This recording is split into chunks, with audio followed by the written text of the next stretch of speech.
জনাব মোস্তফা ফিরোজ, আপনাকে স্বাগত জানাচ্ছি পালস অফ পলিটিক্সে আমার আজকের আয়োজনে। আমি আজকের অনুষ্ঠানটা আসলে বিভিন্ন আঙ্গিক থেকে মিডফোর্টের যে ঘটনাটা, নৃশংস হত্যাকাণ্ডের যে ঘটনা, সেটি নিয়ে একটু আলোচনা করব। যেই প্রশ্নগুলো আসছে সেই প্রশ্নগুলো নিয়ে আপনার বিশ্লেষণ জানতে চাইবো। আমি হত্যাকাণ্ডের একটা বিশ্লেষণ, এখানে বিএনপি, সরকার বা আরও যে আলোচনাগুলো আছে সবগুলো আনতে চাই। শুরুতেই আসি যে প্রশ্নগুলো উঠছে যে এই এত কাছাকাছি থেকে কে ভিডিও করলো, এই ভিডিওটা কেন দুদিন পরে আসলো, তারপর ভাইরাল হওয়ার পরে কেন সরকারকে ব্যবস্থা নিতে দেখা যাচ্ছে, তার আগে কেন কেউ এটি নিয়ে কথা বললো না, কোনো রাজনৈতিক দলও কেন কথা বললো না। মানে এই এই প্রশ্নগুলোর কি কোনো ভ্যালিডিটি, যৌক্তিকতা আপনি দেখেন?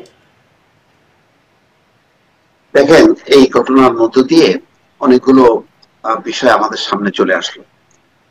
শত শত মানুষের সামনে ঘটনাটা ঘটলো, কোনো মানুষ প্রতিরোধ করলো না। তার মানে মানুষ প্রতিরোধের যেই শক্তিটা, যেটা তারা 7-8 মাস আগে অর্জন করছে, সেটা নিঃশেষ হয়ে গেছে। তারা হতাশ, তারা সন্ত্রস্ত, ভীত। আজকের এই পরিস্থিতিটা একদিনে ঘটেনি, অনেক দিক থেকে ঘটেছে। অর্থাৎ মানুষের যে নিরাপত্তাহীনতার কারণে কোনো মানুষ ওই সোহাগকে রক্ষা করতে যায়নি। তারা মনে করছে যে তারা নিজেরা আক্রান্ত হবে। অন্যদিকে একটা দানবীয় শক্তি ডেভেলপ করছে, যার উপরে সরকার, প্রশাসন, রাজনৈতিক দল কারোর নিয়ন্ত্রণ নেই।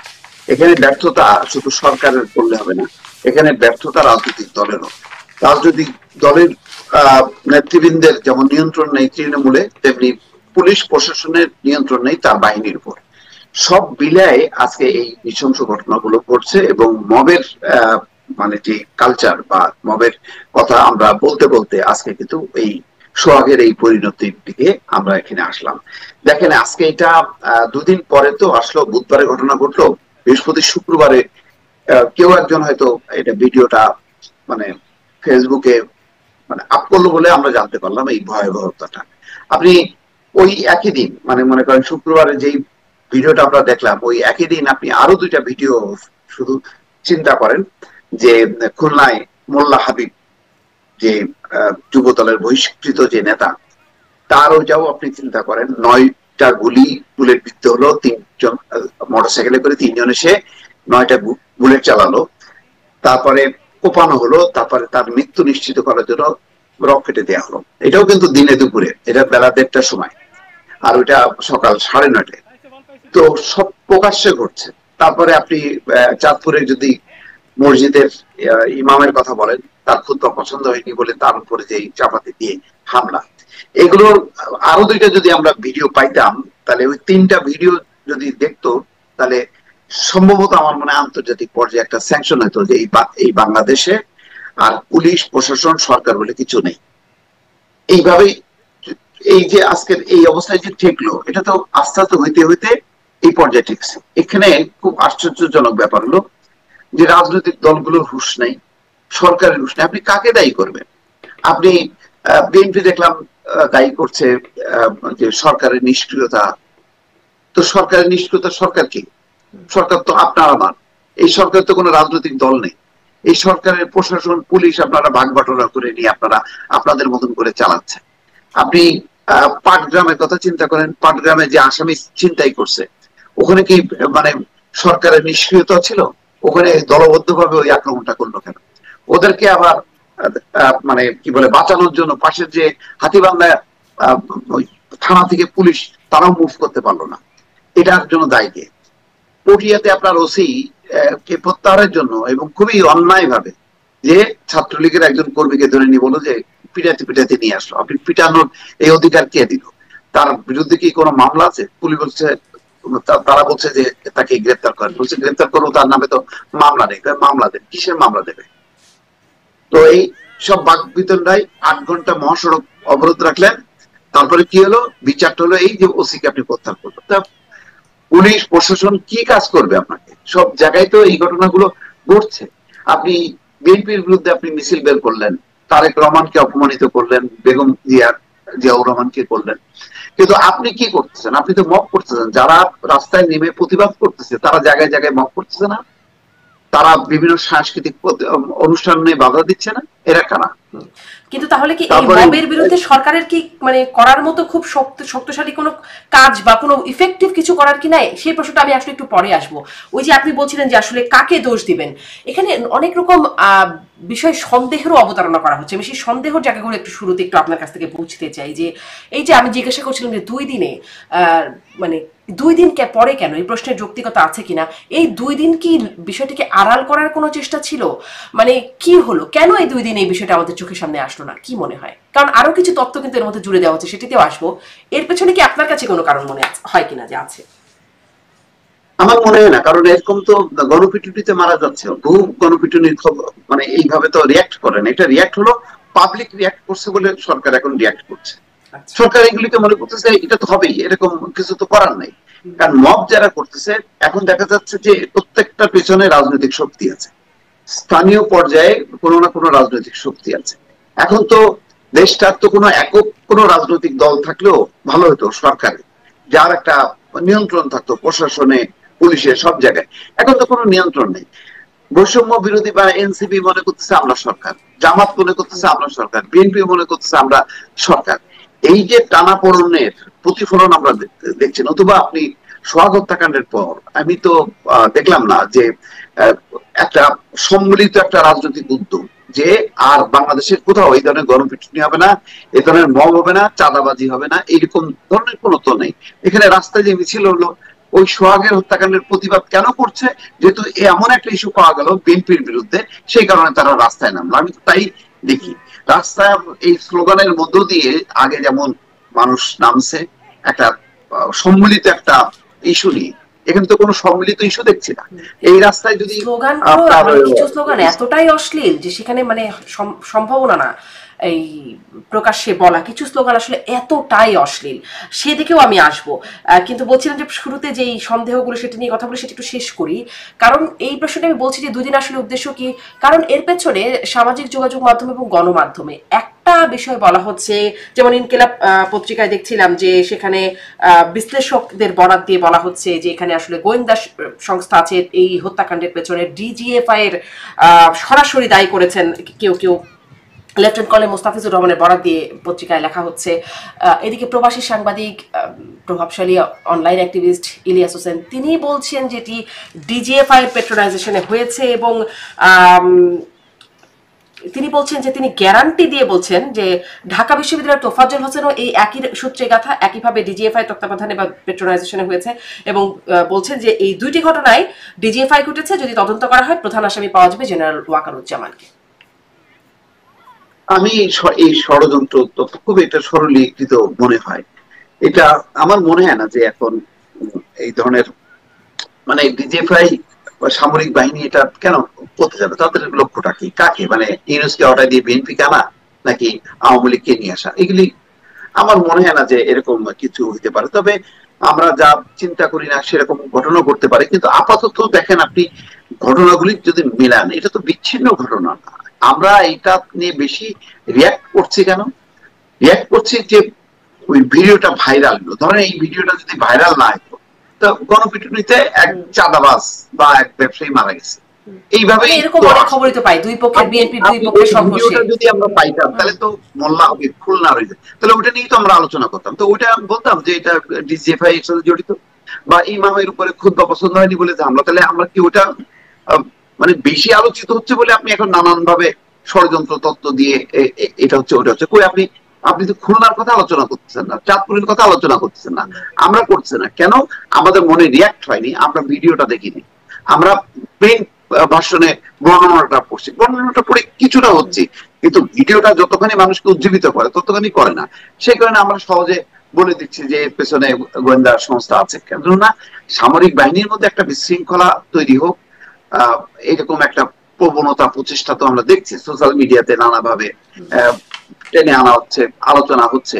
আমি চট করে আমাদের একটা সর্বোচ্চ বাহিনীর উপরে আমি এই ধরনের ব্লেম চাপাইতে চাই না। মানে ভিডিওটা তৈরি হয়েছে বলে বা ভিডিওটা সামনে আসছে বলেই এখন এটা একটা গুরুত্ব পাচ্ছে। এমনকি স্বরাষ্ট্র উপদেষ্টাও বলেছেন যে এই এই কেসটি সোহাগ হত্যা মামলাটি বিশেষ গুরুত্বের সাথে দেখা হচ্ছে, ভিডিওটা না আসলে তাহলে এই গুরুত্ব হতো না। কারণ আমরা শুরুতেও দেখেছি যে মানে ছাত্রলীগ, আওয়ামী লীগ তাদের নেতাকর্মীদের মারা তো একরকম মানে খুব এটা কোনো অপরাধিত ছিল না।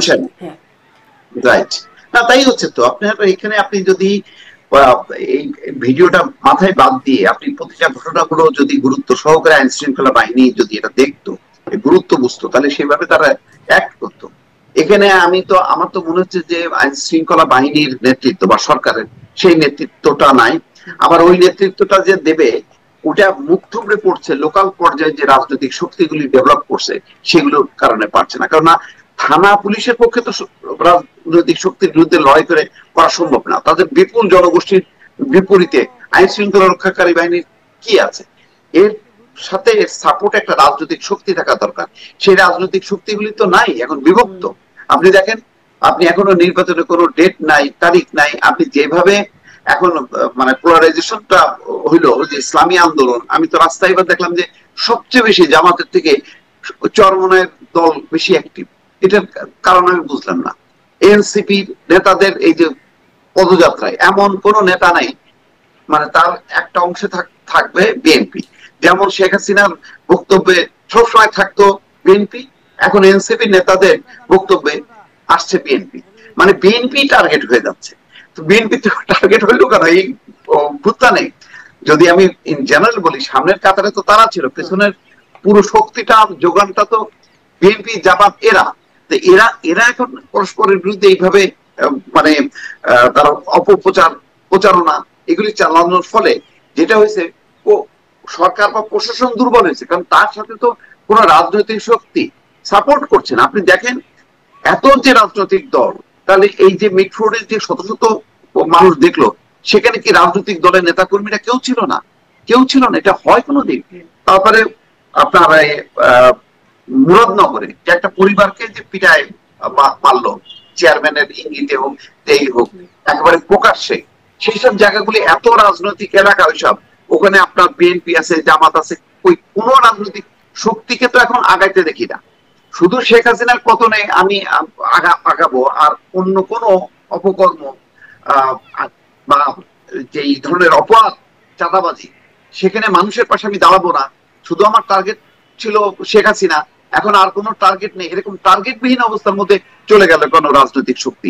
এটা আমার কাছে বড় প্রশ্ন। এই যে আপনি বলছেন আওয়ামী লীগ ছিল আগে, এখন একটা টার্গেট মানে বিএনপি, মানে আওয়ামী লীগের পরে এখন বিএনপি কে বলা হচ্ছে। এই বলার প্রভাব বিএনপির উপর কেমন? শুধু তো বলা না, বিএনপি তো করছেও। যেমন প্রতিদিন এই বিএনপি চাঁদাবাজি, টেন্ডারবাজি, বিএনপির দখলবাজির খবর পাওয়া যাচ্ছে, এবং এটিকে কেন্দ্র করে সংঘর্ষে, মিটফোর্টের ঘটনা তো নৃশংসতম, কিন্তু এরকম সংঘর্ষে প্রাণহানি, হতাহতের ঘটনা প্রায়ই আসছে নিজেদের মধ্যে সংঘর্ষে। এর প্রভাব বিএনপির উপর কেমন? কারণ আমরা এখন যত স্ট্যাটিস্টিক্স দেখছি সবগুলোতেই বলা হচ্ছে সামনে ক্ষমতায় যাবে বিএনপি। বিএনপির ভোটের উপর এর প্রভাব কেমন? এই ঘটনা আমি কদিন আগেও একটা আলোচনায় বলছিলাম, সাংবাদিক মাহবুব কামাল তিনি বলছেন যে এই ঘটনাটা দেখতে পারলাম না, ভিডিওটা মানে ফেসবুকে পোস্ট দিয়ে বলছেন দেখার মতো নয়, ভোট চাইতে আইসেন, এরকম একটা পোস্ট তিনি দিচ্ছে। তো আসলে ভোটের উপর কেমন প্রভাব পড়ছে বিএনপির? এটা তো বিএনপি সাংঘাতিক ভাবে ক্ষতিগ্রস্ত হচ্ছে, এবং বিএনপির আমার ধারণা যে তৃণমূলের উপরে মানে সেই নিয়ন্ত্রণ কমান্ড নেই। আগে এক ধরনের ছিল, ধরেন আওয়ামী লীগ আমলে যেহেতু শেখ হাসিনাই সবকিছু ছিল, ফলে তার একটা ইয়ে ছিল, তার মতন করে সেটা নিয়ন্ত্রণ করতো, যেখানে চাইতো সেখানে নিয়ন্ত্রণ করতে পারতো, আর যেখানে চাইনি সেখানে নিয়ন্ত্রণ হয়নি। আর এখন অবস্থা হলো বিএনপি চাইলেও পারছে না, কারণ তাদের যে সুপ্রিম কমান্ড দেশে না থাকার কারণে নেতা কর্মীরা নিচের লেভেলের তারা তো বেপরোয়া হয়ে গেছে। গত 15 বছরে তারা ক্ষতিগ্রস্ত হয়েছে আর্থিক ভাবে, এটা সত্য। কিন্তু তার মানে এই না যে তার বিপরীতে ওই ঠিক আওয়ামী লীগের ছেড়ে দেয়া আসনগুলো, অর্থাৎ লুটপাটের জায়গাগুলো আমি দখল করব, দখল করতে যে নিজেদের মধ্যে হানাহানি, সবগুলি দেখেন হানাহানি। এখানে তো এমন না যে ওই সোহাগকে, মাফ করবেন নাম কি, সোহাগ, হ্যাঁ, লালচাঁদ সোহাগ, এই সোহাগের এই মৃত্যুটার পেছনে কোনো রাজনৈতিক কারণ ছিল? রাজনৈতিক কারণ নেই, এখানে ব্যবসায়িক দ্বন্দ্ব, এখানে চাঁদাবাজি, এইসব কারণ ছিল। এবং ওই সোহাগও সামহাও তার ভাই বা সে বিএনপি রাজনীতির সাথেই জড়িত ছিল, নিজেদের আভ্যন্তরীণ ব্যাপারে। কিন্তু আমরা তো আর রাজনীতিতে কি হলো না হলো আভ্যন্তরীণ সেটা দেখবো না, আমরা দেখবো এর ফলে জীবন ক্ষয় হচ্ছে, সম্পদ ক্ষয় হচ্ছে। এখানে বিএনপির সবচেয়ে বড় ব্যর্থতা হচ্ছে যে বিএনপি তার নেতৃত্বটা একেবারে তৃণমূল পর্যায়ে যে প্রতিষ্ঠা করা, নিয়ন্ত্রণ করা, সেইটা হারাচ্ছে। এটা হয়তো তারেক রহমান যদি নিজে দেশে থাকতেন সেই মানে কমান্ডটা যদি স্থাপন করতে পারতো কিভাবে করতেন এটাও আমি একটু প্রশ্ন করতে চাই। দেশে থাকলে তিনি কিভাবে করতে পারতেন? একটা আওয়ামী লীগের পেজে একটা মিম দেখলাম, সেখানে তারেক রহমানের ছবি দিয়ে বলা হচ্ছে চাঁদা আনলে পুরস্কার, ধরা পড়লে বহিষ্কার। মানে বিএনপির স্ট্র্যাটেজিটাই কি আসলে? তারেক রহমান থাকলেই বা কিভাবে এটা নিয়ন্ত্রণ করতেন? ঘটনা ছাড়াও আমি যদি দেখি প্রায় প্রতিদিনই কিন্তু বহিষ্কার চলছে, সবগুলো ঘটনা না, কিছু কিছু আভ্যন্তরীণ তারাও খবর পাচ্ছে, সাথে সাথে তারা বহিষ্কার করছে। কিন্তু বহিষ্কার করাটাই তো বড় কথা না, বহিষ্কারের পর ওই জায়গাটাই যে নিয়ন্ত্রণ করা এবং ভালো নেতৃত্ব প্রতিষ্ঠা করা, ওইটা তো আর পারছে না। তার মানে হচ্ছে প্রতি পদে পদে একটা নেতৃত্বের দুর্বলতা। দেখেন আওয়ামী লীগ এবং বিএনপির এদের রাজনীতির কাঠামো তৃণমূল পর্যায়ে সবগুলো কিন্তু একই। সেখানে একভাবে কৃত্রিম ভাবে শেখ হাসিনা নিয়ন্ত্রণ করতে পেরেছেন, কিন্তু এখানে তারেক রহমান বা বিএনপির শীর্ষ নেতৃত্ব নিয়ন্ত্রণ করতে পারেনি। এই পার্থক্যটা হলো এটা। এই ধরনের মানে রাজনীতিটা যেহেতু এখন লুটপাটের রাজনীতি, ভোগ বিলাসের রাজনীতি, রাজনীতিটা এখন মানে সবার কাছে দাঁড়িয়েছে যে রাজনীতি করলেই আমার আয় উন্নতি হবে, আমার ভাগ্য খুলবে। এই লুটপাটের রাজনীতিতে একটা ব্যাপক সংখ্যক লুটেরা রাজনীতির পতাকা তলে আসছে। আগে আওয়ামী লীগ ছিল, এখন আওয়ামী লীগ নেই, ওই আওয়ামী লীগের একেবারে নিম্ন লেভেলের লোকজন তারা ঢুকে গেছে বিএনপির পতাকা তলে। তারা মনে করছে আগামীতে আসবে বিএনপি ক্ষমতায়, সুতরাং তারা এখন থেকেই তার জায়গাগুলো, তার চরগুলো সে দখল করতে শুরু করছে। আসলে কি যেভাবে ওবায়দুল কাদের বলতেন যে হাইব্রিড ঢুকছে, অনুপ্রবেশকারী কাউয়া ঢুকছে, ফার্মের মুরগি ঢুকছে, এরকম যে মানে ওবায়দুল কাদের বলতেন, এখন কি ঠিক একই ভাবে বিএনপিতে সেই কাওয়াগুলো ঢুকছে? একই প্রক্রিয়া, জাস্ট মানে বদল হয়েছে আর কি। মানে একই ধারাটা, শুধু মানে হাত বদল হয়েছে, কিন্তু মৌলিক কোনো পরিবর্তন হয়নি। যে আকাঙ্ক্ষাটা, জুলাইয়ের আকাঙ্ক্ষাটার ক্ষেত্রে যেটা ছিল যে আমাদের এখানে সবার অধিকার থাকবে, সাম্য থাকবে, চাঁদাবাজি, রাহাজানি, লুটপাটের এই রাজনীতি থাকবে না, সেই জায়গাটা পরিবর্তন করতে পারেনি। আমাদের ছাত্ররা পারতো, যদি তারা সেভাবে যদি দল নিরপেক্ষ ভাবে যদি কাজ করত, মানে সবাইকে নিয়ে যদি একটা সামাজিক প্রতিরোধ গড়ে তুলতে হইতো, কিন্তু তারা দ্রুত বেগে একটা রাজনৈতিক দল গঠন করার ফলে এই জায়গা থেকে তারা বিচ্ছিন্ন হয়ে গেছে। এখন তারা একটা রাজনৈতিক প্রতিপক্ষ হয়ে উঠছে, ফলে তাদের যে নিয়ন্ত্রণটা সবার উপরে থাকবে সেটা থাকবে না। এখন ধরেন এনসিপি কোন নেতা যদি একটা কথা বলে, আমি তো মনে বলবো যে আচ্ছা, তুমি তো একটা দলের নেতা, তুমি তো এখন আমাদের সবার নেতা না। আমি যেহেতু দল করি না, ফলে তুমি তো আমার নেতা হইতে পারো না। ফলে তারাও কিন্তু খুব দ্রুত গতিতে একটা রাজনৈতিক দল করে কিন্তু একটা ভুল পথে পা বাড়ালো। আগে যে নিয়ন্ত্রণটা সবার উপরে ছিল, তাদের কথা সবাই শুনতো, সব রাজনৈতিক দল, সব মানুষ, এখন কিন্তু সবাই শুনছে না। ফলে একটা ভয়াবহ রাজনৈতিক শূন্যতার মধ্যে কিন্তু আমরা এখন পড়ে গেলাম। মানে সবাইকে যে সংগঠিত করবে মানুষ, এই জন্য মানুষ দেখেন নীরব হয়ে গেছে, তাদের চোখের সামনে দেখছে যে কিভাবে নির্মম ভাবে মৃত্যু হচ্ছে, কিন্তু তারা কেউ আগাচ্ছে না। এই কারণে ওই যে তার পক্ষে তো কেউ নাই, কোনো শক্তি নেই। এইরকম একটা মানে একটা ভীতিকর একটা পরিস্থিতি বাংলাদেশের মানুষের মধ্যে, সবার মধ্যেই একটা কার বাসার মধ্যে ঢুকে পড়ে, কে কখন রাস্তাঘাটে আক্রান্ত হয়, ব্যবসা বাণিজ্য সবকিছু, বাসা বাড়ির মধ্যে থেকেও কিন্তু মানুষ এখন আর নিরাপদ না। এই যে দলগুলোর কথা বলছেন যে এনসিপি দল গঠন করলো, এই দলগুলো কি, যেমন ধরুন জামাত ইসলামের আমিরকে আমরা দেখলাম, তিনিও একটা আয়োজনে তিনি বলছেন যে লালমনিরহাটের পাটগ্রামের যে ঘটনা, এই পরিস্থিতিতে কিসের নির্বাচন তিনি বলছেন, কিন্তু ঠিক তার একদিন আগে এই ঘটনা হচ্ছে পটিয়া থানায়, সেই ঘটনাটির কথা তিনি বলছেন না। এনসিপিও বলছে বিএনপির কথা, হাসনাত আব্দুল্লাহ বলছেন এই মিটফোর্টের ঘটনাটা মোড়ে মোড়ে প্রজেক্টর লাগিয়ে এটা দেখাতে যে দেশ কোন চাঁদাবাজিদের হাতে দিতে যাচ্ছেন, এনসিপিও বলছে এটা, বা জামাতও বলছে যে এর পরের 5ই আগস্ট বিএনপির জন্য তৈরি করার জন্য মানে জনগণ রেডি হয়ে আছে, এরকম কথা বলছেন। আমরা এর আগে শুনেছিলাম মানে শেখ মুজিবুর রহমান, তার বিরুদ্ধে অনেক কথাবার্তা তো হলো মাঝখানে, বঙ্গবন্ধু জাতির জনক সব উপাধি তার গেল। এখন বলা হয়েছিল মুজিববাদ, জিয়াবাদ কোনো বাদই এখন আর চলবে না। এখন আমরা দেখলাম জিয়াউর রহমানেরও ছবিতে পাড়ানো হচ্ছে, জিয়াউর রহমানকে গালিগালাজ করা হচ্ছে, এই ঘটনাকে মানে কেন্দ্র করেই সব দলগুলোকে এখন কি বিএনপি, আপনি অবশ্য শুরুতে একটু বলছিলেন, তারপরেও এইটিকে আসলে এটা কি তাদের কোনো ইচ্ছাকৃত টার্গেট যে বিএনপি এখন টার্গেট, এটা কি কোনো তাদের কৌশলী টার্গেট? অবশ্যই, যেহেতু নির্বাচনকে সামনে রেখে এরা নিশ্চিত হচ্ছে যে বিএনপি ক্ষমতায় আসছে, ফলে বিএনপি যাতে ক্ষমতায় না আসতে পারে, তারা মনে করছে যে আওয়ামী লীগকে যদি আমরা ট্রেনে নামাইতে পারি, বলেও তো মুখে যে আওয়ামী লীগকে আমরা নামাইছি 17 বছরে, বিএনপি পারে নাই, আমরা 7 মিনিটে পারছি 17 বছরে, যেটা বিএনপি পারে নাই। তো এখন আমরা বিএনপি কেও ট্রেনে নামাবো এবং আমরা ক্ষমতায় যাব, বলছে যে 5টা 10টা আসন দিয়ে আমাদেরকে লোক দেখায় লাভ নেই। তো তারা মনে করছে যে এই ঘটনাগুলো ঘটাতে তাদের একটা রাজনৈতিক পুঁজি হলো, মানে মানুষের জীবন গেল, এই ধরনের একটা ভয়ঙ্কর একটা পরিস্থিতির মধ্যে মানুষের নিরাপত্তাহীনতা বাড়লো। আর তারা মনে করছে যে এই ফলে আমি শক্তি পেলাম, কেন বিএনপি দুর্বল হলো, বিএনপির ভোট কমে গেল। তো এটাও একটা মানে নির্বাচনের একটা খেলা হিসাবে এই ঘটনাগুলো তারা খেলছে।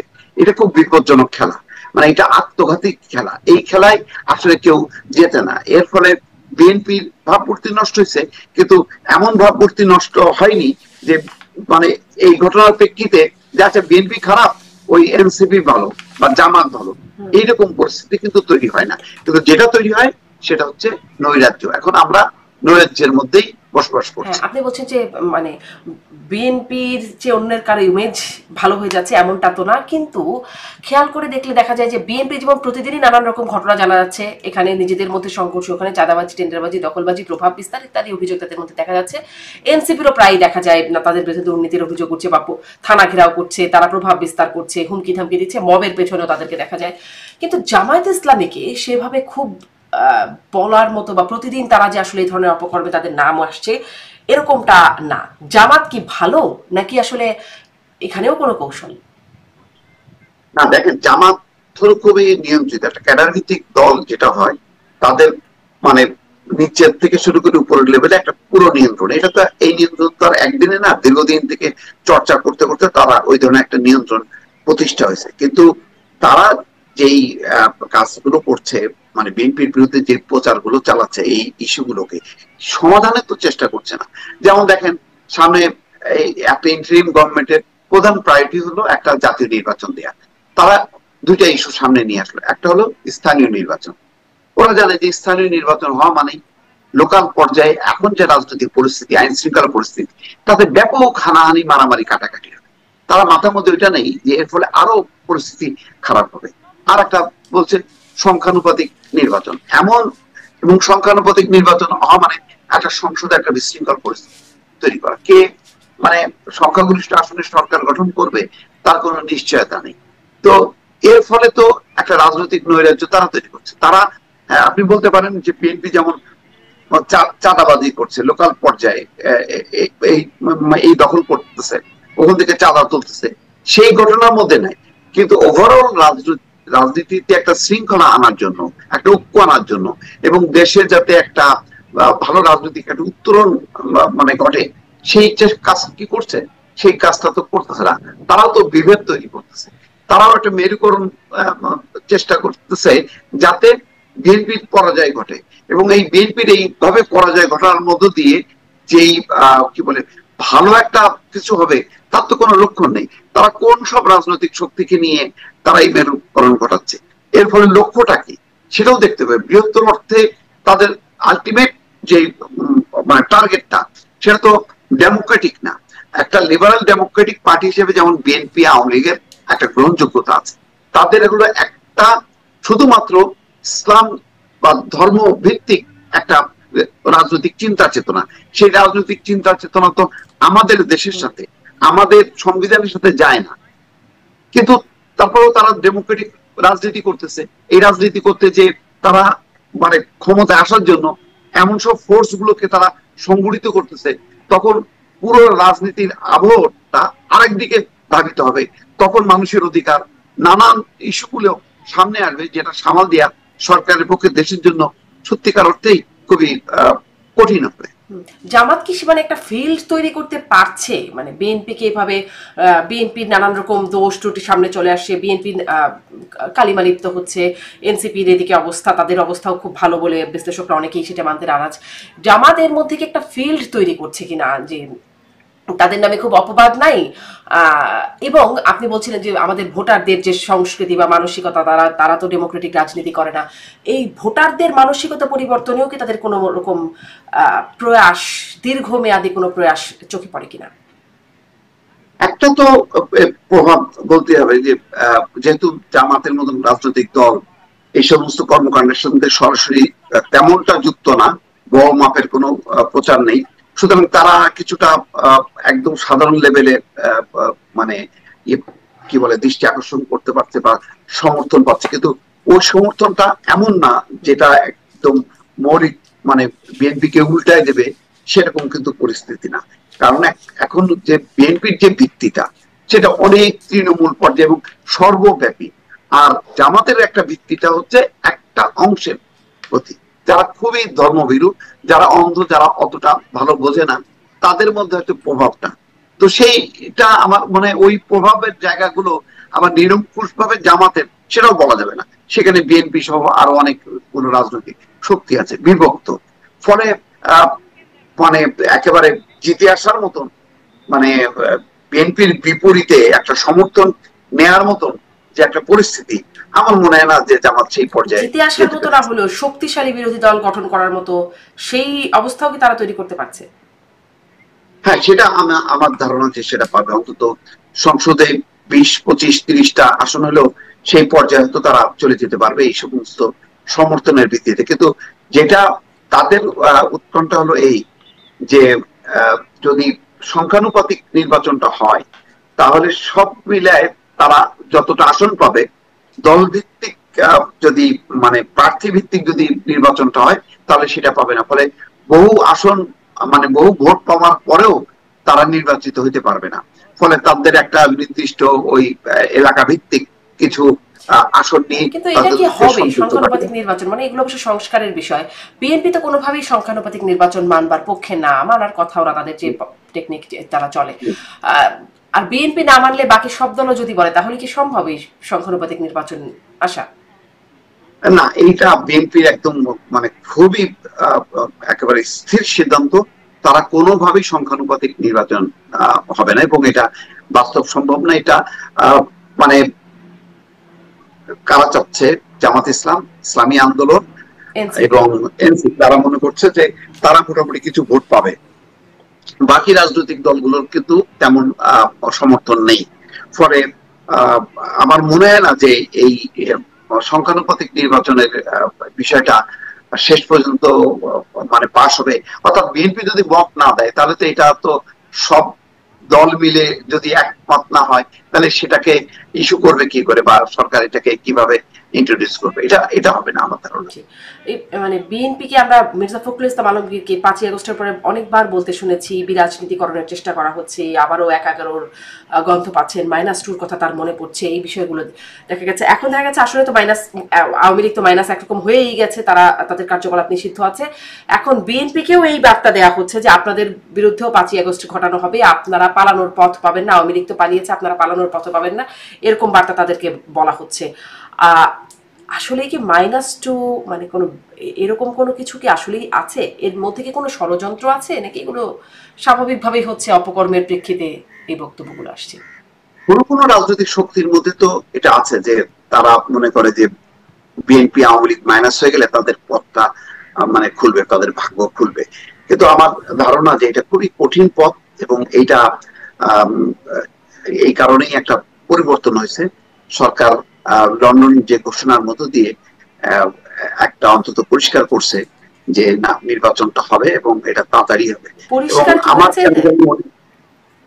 হ্যাঁ, অনেকটা, একেবারে আমি বলবো না যে একদম পুরোপুরি পরিষ্কার হয়েছে। বিএনপির মতন রাজনৈতিক শক্তিকে উপেক্ষা করে বাংলাদেশে এই মুহূর্তে কোনো কিছু করাটা এটা অসম্ভব ব্যাপার, এটা কোনোভাবেই সম্ভব না। আর এই ধরেন মিটফোর্ডের ঘটনা এরকম 2, 4টা, 5টা, 10টা ঘটনা ঘটায় বিএনপিকে নিঃশেষ করা এটা সম্ভব না। বিএনপি এখন আগের তুলনায় অনেকটা কনফিডেন্ট, যেহেতু একটা লন্ডন ঘোষণা হয়েছে এবং সরকার বলছে যে ডিসেম্বরের মধ্যে নির্বাচনের প্রস্তুতি নিতে। তো বিএনপি এই কারণে বলছে হয় ফেব্রুয়ারিতে না হয় এপ্রিলে নির্বাচনের হতে পারে আর কি। ফেব্রুয়ারির যে একটা ঘোষণা ছিল সেটি থেকে তো সরকার আবার সেই ফেব্রুয়ারি অথবা এপ্রিলে, যদি এপ্রিলও হয়, ধরে নিলাম এপ্রিল হয়, তাতে মানে 2 মাসের 3 মাসের জন্য কিছু আসবে যাবে না। বিএনপির লক্ষ্য হলো যে চাপ তৈরি করে যত তাড়াতাড়ি নির্বাচনটা নিয়ে আসা। আর ইউনূস সাহেবের একটা জিনিসটা হচ্ছে তার একটা কমিটমেন্ট হলো যে একটা সংস্কার যদি না ঘটাতে পারে, তাহলে সে তার যে মানে বিদায়টা, সেই বিদায় তো সে বলবে তো যে আমি থাকাকালীন আমি এই পরিবর্তনগুলো আনতে পারছি। ফলে সবাই জয়ী হতে চায়, বিএনপি জয়ী হতে চায় নির্বাচনের তারিখটা আগায় আনতে, আর ইউনুস জয়ী হতে চায় যে মৌলিক কিছু সংস্কার দৃশ্যমান করতে। এই দ্বন্দ্ব টানাপোড়েনটা চলছে। কিন্তু বিএনপি চাপ সৃষ্টি করতে চায় নির্বাচনের জন্য, আবার উল্টো দিকেও তো চাপ আছে যে মৌলিক সংস্কার, যেটি বলছিলেন যে এনসিপি জামাত তারা একসুরে বলছে মৌলিক সংস্কার এবং বিচার, এর আগে নির্বাচন না, এখনো পর্যন্ত সেই কথা বলে যাচ্ছে। জামাতের আমি তো বললেন যে এরকম আইন শৃঙ্খলা পরিস্থিতিতে কিসের নির্বাচন, মানে বিএনপি যেমনটি বলছে যে নির্বাচন হচ্ছে না বলে আইন শৃঙ্খলা পরিস্থিতি ঠিক হচ্ছে না, অন্যদিকে এনসিপি জামাত বলছে নির্বাচনের জন্য আইন শৃঙ্খলা পরিস্থিতি ঠিক নাই বলে নির্বাচন হবে না। একটা মনে হচ্ছে যে এখানে দেখেন, এখানে বিষয়টা হলো কি, মানে জামাত এনসিপি এরা মনে করছে যে দিন যত যাবে বিএনপির জনপ্রিয়তাটা তারা হারাতে থাকবে এবং তারা শক্তিশালী হবে, এই জন্য তারা সময়টা চাচ্ছে। হয়তো ডক্টর মোহাম্মদ ইউনূসও নতুন রাজনৈতিক দল হিসেবে এনসিপি কে সেই সময়টা দিতে চাচ্ছে। এই জন্যই স্থানীয় নির্বাচনের কথাটা কেন, স্থানীয় নির্বাচনে জামাত ভালো করবে নিঃসন্দেহে, বিএনপি খারাপ করবে কেন, খারাপ করবে বিএনপির একাধিক প্রার্থী এবং তারা মারামারি কাটাকাটি করবে। তো এই ঘটনাগুলি যদি ঘটে তাহলে মানে জামাত লাভবান হবে, এনসিপি লাভবান হবে, এই জন্য তারা নির্বাচনটাকে পেছাতে চায়।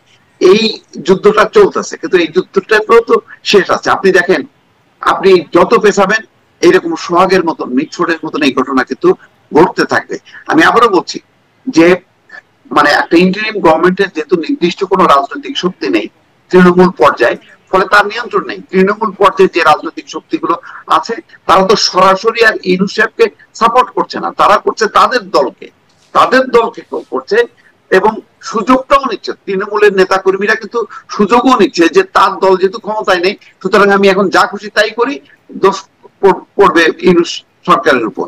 সেই কারণেও কিন্তু একটা আইন শৃঙ্খলা পরিস্থিতির ব্যাপক অবনতি ঘটছে।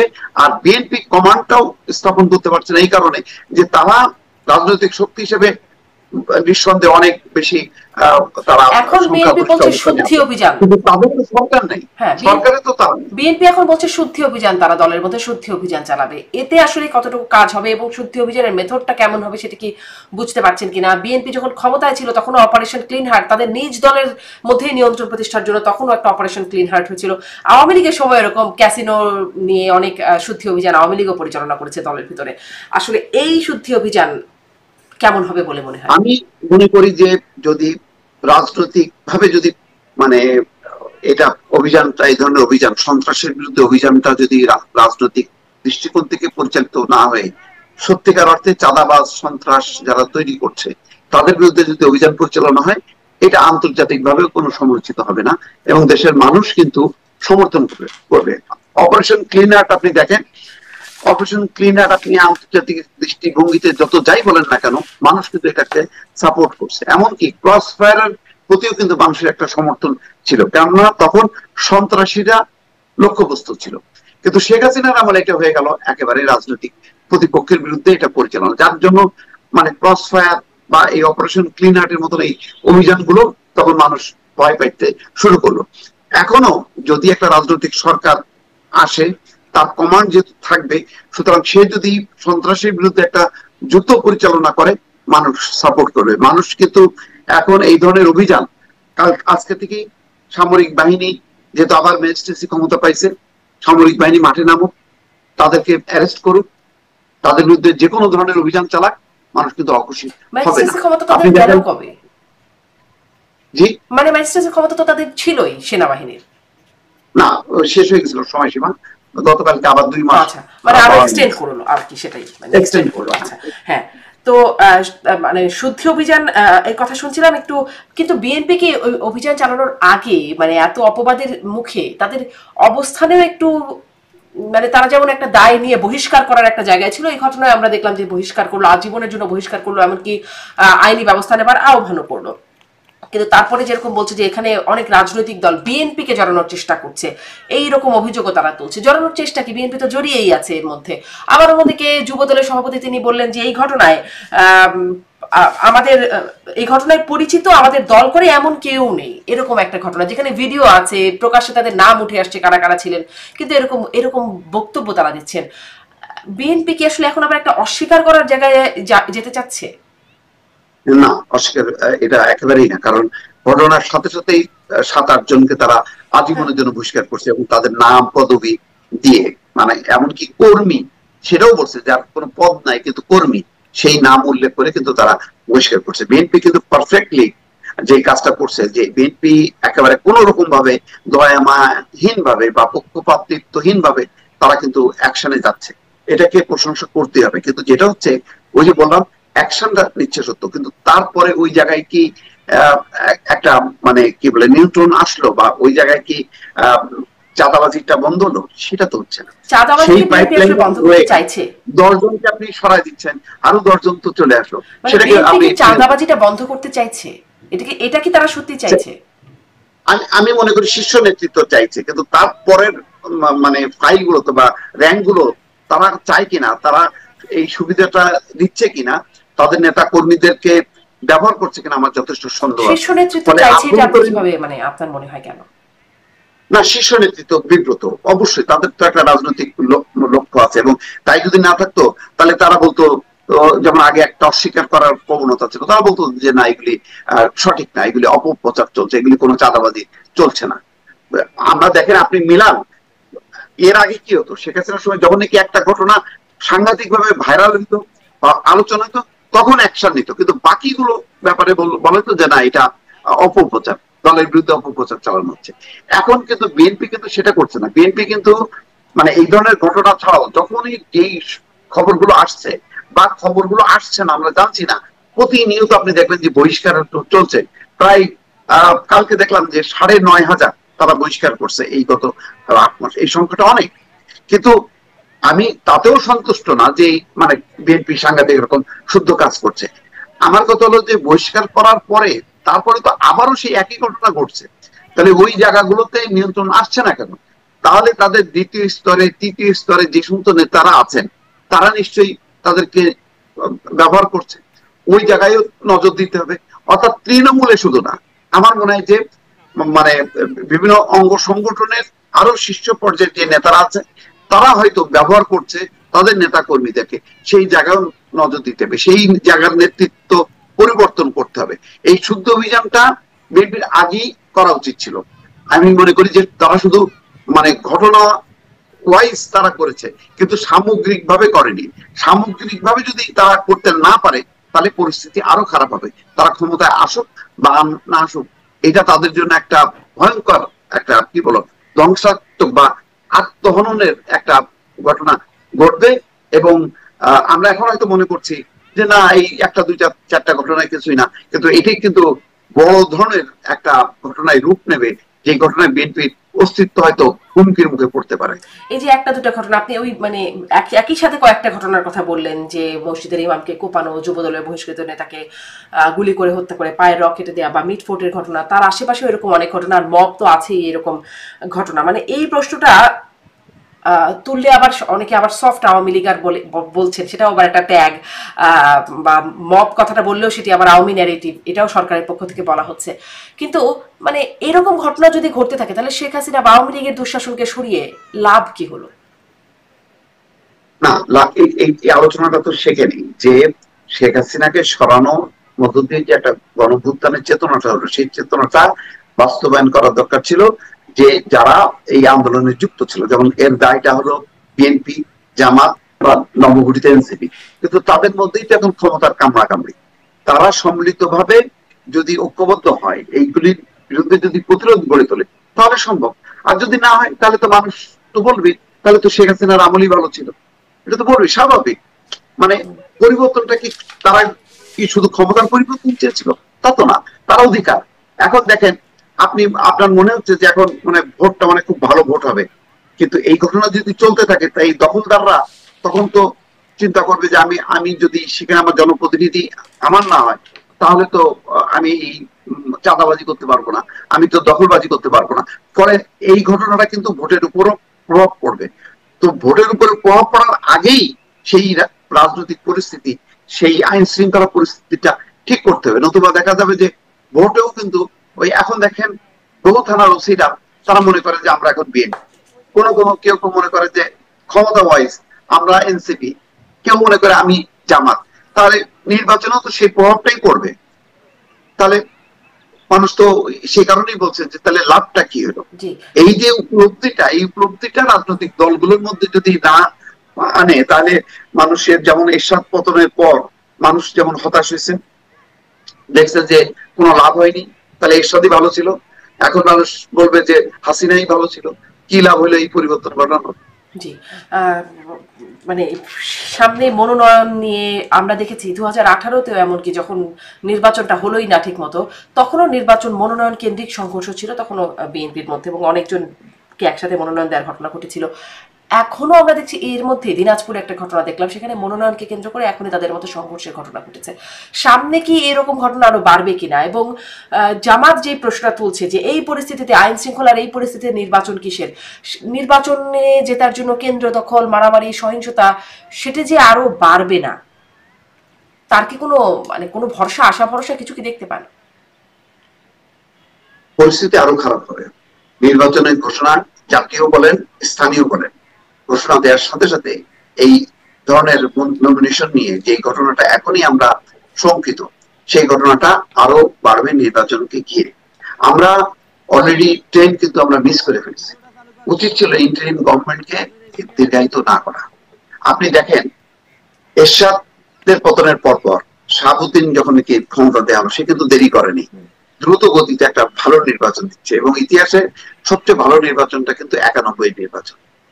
সে কিন্তু বলে নাই আচ্ছা এই সংস্কার করো ওই সংস্কার করে, একটা ভালো ভোট করো, নির্বাচিত সরকার। এখন নির্বাচিত সরকার এসে পারে নাই, সেটা রাজনৈতিক দলগুলোর দুর্বলতা। আমি তো বললাম তো, আওয়ামী লীগ বিএনপি তারা গণতন্ত্রের কথা বলে, কিন্তু নিজেদের ভেতরে সেই গণতন্ত্রের কাঠামোটা তারা দাঁড় করাতে পারেনি, যার জন্য তারা যখন ক্ষমতায় যায় তারা রাষ্ট্রীয় পর্যায়ে আর গণতন্ত্র প্রতিষ্ঠা করতে পারে না, সেটা অন্য দুর্বলতা। কিন্তু নির্বাচন কিন্তু বিলম্ব করেনি। এখন বলছে যে 15 বছর পর এখন তো ওই প্রশাসন তো সব আওয়ামী লীগ, প্রশাসন তো অমুকের তমুকের, এখন তো নির্বাচন দেওয়া যাবে না। আপনি আরো দেরি করবেন, আপনি প্রশাসন পুলিশ কিভাবে ঠিক করবেন? আওয়ামী লীগ আমলে যিনি অ্যাসিস্ট্যান্ট সেক্রেটারি, ধরেন প্রথম যার পদ, সে তো এখন ডেপুটি সেক্রেটারি, সে এসপি বা ডিআইজি এই পদমর্যাদায় চলে আসছে। তাহলে আপনি এতগুলো জায়গা আপনি খালি করবেন, খালি করলে আপনার পুলিশ কোথায়, আপনার প্রশাসন কোথায়? তাহলে আপনি কাদেরকে দিয়ে নির্বাচনটা করবেন? এটা কোনো বিষয় না। বিষয়টা হলো যে সকল শক্তি, আর জাতীয় নির্বাচন হওয়া মানে শুধু আমাদের পুলিশ প্রশাসন যুক্ত না, আন্তর্জাতিক শক্তিও এখানে মানে যুক্ত হয়, সবাইকে। আচ্ছা, একটা প্রশ্ন যে এই যে এরা যে আওয়ামী লীগের প্রশাসন বা আওয়ামী লীগের বিভিন্ন স্তরে স্তরে আওয়ামী লীগের নিয়োগ করা মানুষজন রয়ে গেছে, তারা আসলে নির্বাচনে কি করবে? আওয়ামী লীগ যদি এখন নির্বাচনও করতে পারবে না, যা বোঝা যাচ্ছে, তাদের কার্যক্রম নিষিদ্ধ হয়ে আছে, তাহলে তারা আসলে নির্বাচনে কি বা করতে পারবে? পক্ষপাতিত্বের কি বা জায়গা আছে তাদের?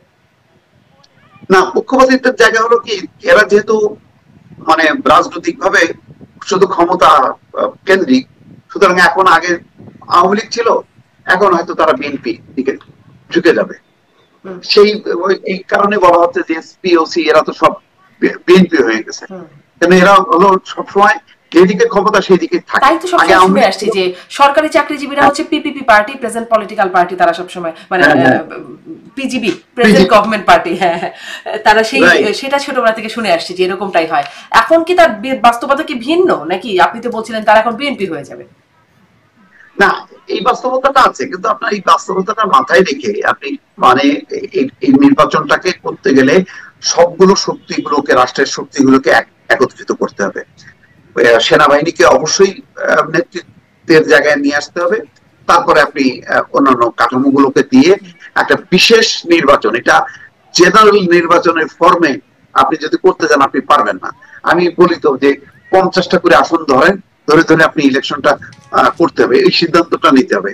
সবচেয়ে বড় কথা হলো যে একটা তত্ত্বাবধায়ক সরকার নিয়ে আসতে হবে, তার অধীনে নির্বাচনটা হওয়াটাই ভালো। কারণ এই সরকার নিয়েও কিন্তু অনেক রকম আলোচনা আছে যে এই সরকার তো কি বলে মানে তার এনসিপির উপদেষ্টারা আছে, এনসিপির 2জন উপদেষ্টা ছাড়াও আরো কয়েকজন আছে তাদের প্রতি সহানুভূতিশীল। স্বয়ং ডক্টর মোহাম্মদ ইউনূসী সহানুভূতিশীল, ফলে সেই রকম ভাবে তারা নিরপেক্ষ না। তারপরেও যদি এই মানে ইন্টারিম গভর্নমেন্ট থাকে, কিন্তু তার যারা পরিচালনা করবে সেখানে সেনাবাহিনী, পুলিশ, বিজিবি এবং আন্তর্জাতিক জাতিসংঘ সবাইকে মিলে এই সম্পাদিত করতে হবে। তবে এটা অত্যন্ত কঠিন এটাকে নিরপেক্ষ রাখা, কেননা আইন শৃঙ্খলা পরিস্থিতি ইতিমধ্যে যেই অবস্থায় দাঁড়াইছে তাতে মানে ভালো নির্বাচন করাটা খুবই খুবই কঠিন। এবং এটা যদি আপনি মনে করেন যে আচ্ছা আগে ঠিক হোক, না, আপনি যত সময় নেবেন তত আরো খারাপ হবে, বরং যত দ্রুত নির্বাচনের সিদ্ধান্ত নেবেন সেটা ভালো হবে। জি, স্পষ্ট। আইন শৃঙ্খলা পরিস্থিতির কথা বলছেন, এখন স্বরাষ্ট্র উপদেষ্টাও বলছেন যে চিরুনি অভিযান চালানোর কথা। এই অভিযান সম্পর্কে আপনার কাছে জানতে চাই যে আপনার কি মনে এটি কেমন হবে? একটা আমরা দেখেছি যে অপারেশন ডেভিল হান্ট একটা শুরু হলো, সেই গাজীপুরে সাবেক মুক্তিযুদ্ধ বিষয়ক মন্ত্রীর বাড়িতে হামলা, তার প্রেক্ষিতে জনগণ আবার হামলাকারীদের উপর হামলার পরে শুরু হলো অপারেশন ডেভিল হান্ট। তারপরে বেশ কদিন আওয়ামী লীগের অনেক নেতা কর্মী যাদের ছিল তাদেরকে ধরা হলো। তারপরে সেটি কি শেষ হয়ে গেল? কবে শেষ হলো? নতুন যে আবার শুরু হচ্ছে চিরুনি অভিযান, মানে এটি আবার কাদের জন্য, কাদের ধরা হবে? চিরুনি অভিযানে আপনি বিএনপি নেতা কর্মী আটকাতে পারবেন? বৈষম্য বিরোধী আজকে তো দেখেন কোথায় আছে যে কোন সিভিল সার্জনকে হুমকি দিছে, প্রতিনিয়তই চলতেছে, বহু অভিযোগ আছে। আপনার তো মানে কয়টা খবরের কাগজে আসতেছে। এমন কোন ব্যবসায়ী নেই, এমন কোন প্রভাবশালী ব্যক্তি নেই, টাকা পয়সার লোক নেই যারা হুমকি পাচ্ছে না, যাদেরকে চাঁদা দিতে হচ্ছে না। আপনি এই অভিযানে আপনি মানে এনসিপির গায়ে হাত দিতে পারবেন, বিএনপির গায়ে হাত দিতে পারবেন, বা যদি জামাতও আসে পারবেন? পারবেন না। তো এইটা সফল হবে এটা মনে করার কোনো কারণ নেই। আমি মনে করি না যে এটা সফল হবে, এটা ব্যর্থ হবে। ফলে এই সমস্ত অভিযান বাদ দিয়ে যে আলোচনাটা কিছুক্ষণ আগে আমরা করছিলাম, দ্রুত গতিতে নির্বাচনের তারিখ ঘোষণা করে নির্বাচনের দিকে যাওয়া। রাজনৈতিক সরকার ছাড়া আইন শৃঙ্খলা পরিস্থিতির উন্নতি হবার কোনো সম্ভাবনা নেই। তার মানে কি আসলে আর একটা আপনি বলছিলেন যে তারা কি এনসিপির গায়ে হাত দেওয়ার সুযোগ পাবে বা সাহস হবে, বিএনপির ধরার সাহস হবে?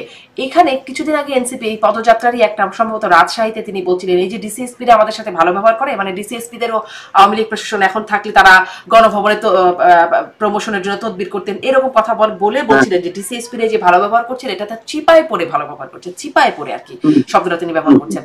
মানে এই যে তাদেরকে টাচ করার সাহস পাচ্ছে না প্রশাসন, এটা কি তারা কি প্রশাসনকে আসলে চিপায় পড়ে আছে? এনসিপি মনে করছে যে ইতিমধ্যে তাদের রাজনৈতিক শক্তিটা যেহেতু মানে স্পষ্ট হয়ে গেছে, ফলে আগে প্রশাসন যেভাবে তাদেরকে গুরুত্ব দিত, পুলিশ দিত, এখন গুরুত্ব দিচ্ছে না। এটা হচ্ছে ক্ষোভের তাদের বহিঃপ্রকাশ। যেমন তারা মার্কা নিতে গেল জাতীয় প্রতীক শাপলা, ওইটা বলছে যে না এই প্রতীক দেওয়া যাবে না, এখন বলছে যে ওইটা নির্বাচন কমিশন পুনর্গঠন করতে হবে, নৌকা বাদ দিতে হবে, ধানের শীষ যদি শাপলা না থাকে ধানের শীষও থাকবে না। মানে আমার দাবিটা প্রতিষ্ঠা করার জন্য আমার যদি আইনগত আমার জনসমর্থন থাকে এবং যৌক্তিক ভাবে সেটা আমি করতে না পেরে আমি অন্যকে অভিযুক্ত করছি, অন্য বিষয় নিয়ে টানাটানি করছি। তো এটা তো তাদের যে দুর্বলতা, সেই দুর্বলতার বহিঃপ্রকাশ গুলো করতেছে এইভাবে। জি, আমি শেষ করব একটু প্রসঙ্গের বাইরে। আমি পুরো ঘটনাটাই আসলে সেই সহিংসতা, মিটফোর্টের ঘটনা এবং চলমান যে সহিংসতা নৈরাজ্যের ঘটনা ঘটছে এই বিষয়গুলো নিয়ে কথা বলার চেষ্টা করছিলাম। একটু এই প্রসঙ্গটা আনতে চাই যে আমাদের অনেক সাংবাদিকরাই কারাগারে আছেন এই 5ই আগস্টের পরে ঘটনায় তারা স্বৈরাচারের দোষর হত্যা মামলার আসামি হয়ে তারা কারাগারে আছেন, তাদের জামিন হচ্ছেন। আমরা দেখলাম এই 5ই আগস্টের পর অনেক জঙ্গি নেতা, অনেক দাগী আসামিদের জামিন হয়ে গেছে এবং তারা বাইরে বেরিয়ে যে আবার নানান রকম অপকর্ম করছে সেই খবরগুলো গণমাধ্যমে এসেছে, যার কারণে অপরাধ বেড়েওছে। মাঝখানে এরকমও কিছু খবর এসেছিল। এটি আসলে কিসের প্রভাবে, মানে সাংবাদিকরা জামিন পাচ্ছেন না কেন? শিক্ষক, সাংবাদিক অনেকেই গ্রেপ্তার হয়ে আছেন। এটা মানে মানে আমি বলবো যে খুবই দুঃখজনক ভাবে আইনের একটা লঙ্ঘন বা ব্যর্থ হয়। এটা একেবারেই বেআইনি কর্মকাণ্ড চলছে। আপনি কালকেই দেখেন, আপনি অপু বিশ্বাসকে আপনি জামিন দিলেন, তো কেন? তার একটা নেম ফেম আছে সেই কারণে। আর এই যে মাসের পর মাস কারাগারে আছে শাকিল, রূপা, মোজাম্মেল বাবু, আরো শ্যামল দত্ত, এরা কেন? এরা কি হত্যা মামলা? সবাই জানে, সরকার নিজেও জানে এটা হলো ফলস। এটা হলো তাদের যে একটা ভিন্ন মত ছিল সেটা আপনি আমি তো সমালোচনা করি, আমি তীব্রভাবে সমালোচনা করি যে তারা যেইভাবে সাংবাদিকতা করেছে এটা সাংবাদিকতা না, সেটা তো আলোচনায় আমি রাখতে চাই, আলোচনা করে আমি সমালোচনা করতে চাই। কিন্তু আপনি তাদেরকে জেলে রাখবেন কেন? তাদের যদি বিরুদ্ধে যদি কোনো অন্যায় ভাবে তাদের যদি অবৈধ সম্পত্তি থাকে, আপনি সেগুলি সুনির্দিষ্টভাবে মামলা তো আছে, আপনি মামলা করেন। আপনি হত্যা মামলা দিয়ে তাদেরকে আটকা রাখছেন কোন অধিকারে? আপনি যারা নুসরাত ফারিয়াকে আপনি যখনই প্রতিক্রিয়া হচ্ছে আপনি তাড়াতাড়ি তার জামিন দিয়ে দিচ্ছেন, অপু বিশ্বাসকে দিচ্ছেন। আর যেহেতু তাদের ওই নেম ফেমটা নেই, ওই ধরনের তারকা ইমেজ নেই, সুতরাং তাদেরকে আপনি আটকে রাখছেন, এটা অত্যন্ত অন্যায়। আপনি দেখেন, আমি এই বিষয়ে জিজ্ঞাসা করছিলাম, জি আপনি শেষ করে আমি একটু প্রশ্ন মত প্রকাশের যে স্বাধীনতাটা, আপনি এখন টেলিভিশনের টক শো গুলো দেখেন, একই মতের একজনের সাথে আরেকজন যুক্ত করছে, ভিন্ন কোনো মত নেই। মানে কে কত বেশি বিরোধিতা করবে, আওয়ামী লীগের বিরোধিতা করবে, বা তার নিজের দলের পক্ষে বা তার নিজের দলের পক্ষ হয়ে আরেক পক্ষকে, কিন্তু সম্পূর্ণ তো উল্টা কোনো মত আমরা পাচ্ছি না। তো আওয়ামী লীগ আমলে তো সব মতের লোককে অন্তত টক শোতে পাওয়া যেত, যতই আমরা ফেসিবাদী বলি না কেন, সব মতের লোককে ধরেন তখনও তো গালি খাইতে হতো। ধরেন আমাকে বলতো এই জামাত বিএনপির হলো দোসর, বা রাজাকারের শাবক, পাকিস্তানের চর, এসব বলতো, টক শোতে তো আনতো। সেই ফাইটটা তো আমরা টেবিলে করতে পারতাম। এখন তো টেবিলে ওই যুক্তিতর্ক করার মতন অবস্থা নেই। আমি বললাম যে টেলিভিশনের মালিকদের সাহস নেই ওই ব্যক্তিগুলোকে যারা এখনো প্রকাশ্যে আছে তাদেরকে ডাকার, কারণ সেই ক্ষমতাই তাদের নষ্ট হয়ে গেছে। কারণ তাদের আইনগত ভিত্তি, তাদের যে অবস্থা, এবং সামগ্রিকভাবে মবের যে ভয়, সেই ভয়ের কারণে তারা ভিন্ন মতের কোন লোককে রাখতে পারে না। অঘোষিত ভাবে, অলিখিত ভাবে অনেক সাংবাদিক, অনেক ভিন্ন মতের মানুষকে তারা ব্যান করে রাখছে, নিষিদ্ধ করে রাখছে। তাহলে আমি যে স্বাধীনতার কথা বলি, গণমাধ্যমের যে মুক্ত গণমাধ্যমের কথা বলি, মানুষের কথা বলার, ভিন্ন মত প্রকাশের কথা বলি, সে কথাগুলি থাকছে কোথায়? সেই কথাগুলি তো থাকছে না। ওই কম্পারিজনে যদি আপনি দেখেন, তাহলে তো বলবো যে তাহলে তো আওয়ামী লীগ আমলে আরো বেটার ছিল এখনকার তুলনায়। জি, জনাব মোস্তাফিজ, আমি যেটা একটু যুক্ত করতে যাচ্ছিলাম, কদিন আগে আমি এই প্রশ্নটাই করেছিলাম যুক্তরাষ্ট্রের ওয়াশিংটনের প্রেস মিনিস্টার সাংবাদিক গোলাম মুর্তজাকে। তিনি বলছিলেন যে এই সাংবাদিকদের জামিন হচ্ছে না, এটি আসলে আইনি প্রক্রিয়ার বিষয়, এখানে আসলে বলার কিছু নাই। এই বক্তব্যের প্রেক্ষিতে আপনি কিছু বলবেন? অবশ্যই বলার আছে, কি বলার নেই। এখানে তো আসিফ নজরুল কয়েকদিন আগে বললো তো যে প্রাথমিক তদন্তে যদি দেখা যায় যে না তারা তার সাথে যুক্ত না, তাহলে তাদেরকে জামিন দেওয়া হবে। তো কোথায়? আপনি তো প্রাথমিক তদন্তটা করতেছেন না কেন? আপনি বলছেন, মুখে বলছেন, আপনিও নিজেও বলছেন যে এটা খুব দুঃখজনক, এটা ঠিক না। একটা ঘটনায়, সত্য ঘটনায় অসংখ্য ভুয়া মানুষকে, ভুয়া মামলায় অসংখ্য মানুষকে আপনি যুক্ত করছেন, তারা ব্যবসায়ী, তারা ভিন্ন মতের লোক, আপনি এগুলির কোনো ভিত্তি নাই, মুখে বলছেন এবং বলছেন তাদেরকে অ্যারেস্ট করা হবে না, কিন্তু আপনি বেছে বেছে আবার অ্যারেস্ট করতেছেন, আবার বেছে বেছে আবার তাদেরকে জামিন দিচ্ছেন। এটা তো এই আইনের তো এর তাহলে কি, তাহলে আইন কি এটা এলাও করে? কখনো এটা তো করে না। এটা তো চোখের সামনেই দেখা যাচ্ছে এটা আইনের লঙ্ঘন। আপনি একটা আইনের মধ্যে নেই।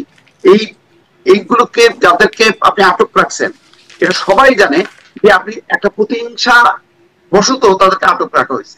আপনি দ্রুত গতিতে এইগুলোকে তদন্ত করে, যেহেতু তারা প্রাথমিক তদন্তে তাদের নাম না আসার সম্ভাবনাই বেশি, আপনি তাদেরকে জামিন না দেওয়ার কি কারণ আছে? আমি তো কোনো কারণ খুঁজে পাই না। ফলে এই কথাটা, যেটা গোলাম মুর্তজার কথা আপনি কোট করে বললেন, আমি এটা শুনি নাই, কিন্তু আমার মনে হয় না যে এটা সঠিক বক্তব্য। জনাব মোস্তাফিজ, অসংখ্য ধন্যবাদ আপনাকে, অনেকটা সময় দিয়েছেন আপনি, আপনার মূল্যবান মন্তব্য আমাদের দর্শকদের সাথে শেয়ার করছেন, অনেক ধন্যবাদ।